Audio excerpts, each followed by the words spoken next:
Gateway to safe GATT, gonioscopy-assisted transluminal trabeculotomy, or GATT, the brainchild of Dr. Devender Grover and Dr. Ronald Feldman from Glaucoma Associates of Texas, Dallas, involves an ab interno canalization of Schlemm's canal to create 360 degrees of trabeculotomy. Conventionally done with an illuminated microcatheter, the low-cost option is by using 5-0 Prolene suture. Here are the must-have items for performing suture GATT: 5-0 Prolene suture, low-temperature cautery, direct Swan-Jacob gonio lens, high viscosity ophthalmic viscose surgical device (OVD) like Helon GV or Orogel, 25 gauge MVR blade, MST forceps, indirect gonio prism, McPherson's forceps. An ideal suture GATT surgery involves the blunting of the tip of the 5-0 Prolene suture using a low temperature cautery to make small flange at the tip. Following this, the suture is introduced into the anterior chamber under OVD. A small 1 clock hour initial goniotomy is made in the trabecular meshwork using the 25 gauge MVR blade. Then, the flange suture tip is introduced into the Schlemm's canal using MST forceps under Swan-Jacob gonio lens visualization. With gentle strokes, the Prolene suture is advanced gently into the canal till it appears from the opposite side, where it is grasped at the tip above the initial suture and brought to the center of the anterior chamber.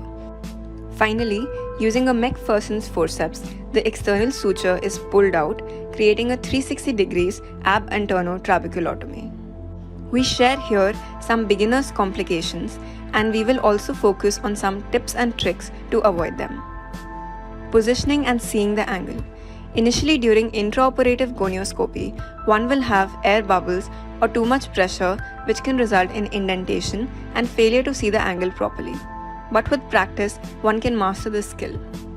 A thorough pre-operative slit lamp gonioscopy with special attention to the nasal angle is very important.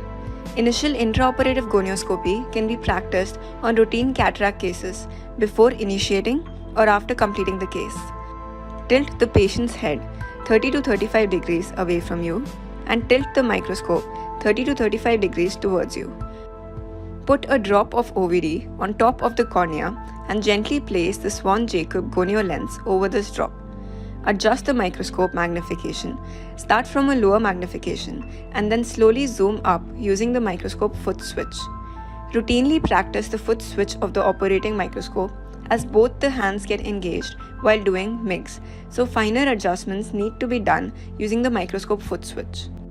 Ideal flange. The tip of the 5-0 Prolene is blunted to form a small flange using low temperature cautery. This is to make the tip atraumatic and facilitate its smooth passage in the Schlemm's canal. Tip: keep the low temperature cautery a little away from the tip to get a just needed flange. If cautery comes in contact with the suture, the flange is too big for the size of the canal. It will result in difficult entry into the canal and may also create a false passage. Tip to avoid false passage. In addition to a perfect flange tip, there is another way to ensure that the suture is in the canal and has not taken any other path. This is to perform an indirect gonioscopy on table using a sterile single mirror gonio prism. The blue color of Prolene helps in identifying its presence behind the trabecular meshwork that is in Schlemm's canal. This will also give an idea as to how many clock hours have been traversed and how many clock hours are left. Direction of the tip should be circumferential rather than perpendicular to the goniotomy. What happens if a false passage is created inadvertently? The suture tip can go into the suprachoroidal space and cause a choroidal detachment, which can be managed conservatively with oral and topical steroids and resolve within 15 days. Reduce bleeding from conjunctiva and Schlemm's canal.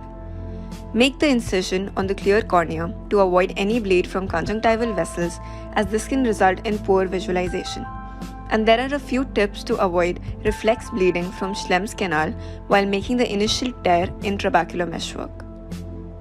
Keep the patient's head above the heart level by lifting the head end of the operating table. Fill the anterior chamber with high viscosity OVD like Helon GV or Orogel. Partial or semi-GATT. As the proline passes through the Schlemm's canal, resistance is experienced when it reaches 180 degrees as it has to turn the other side.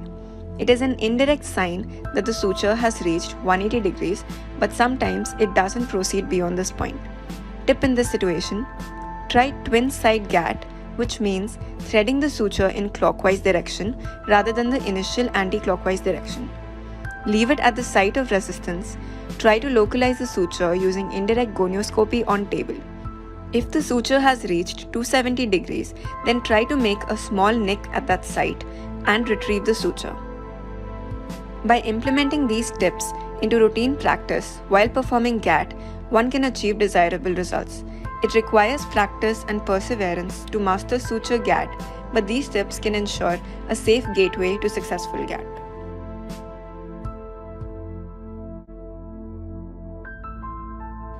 Thank you.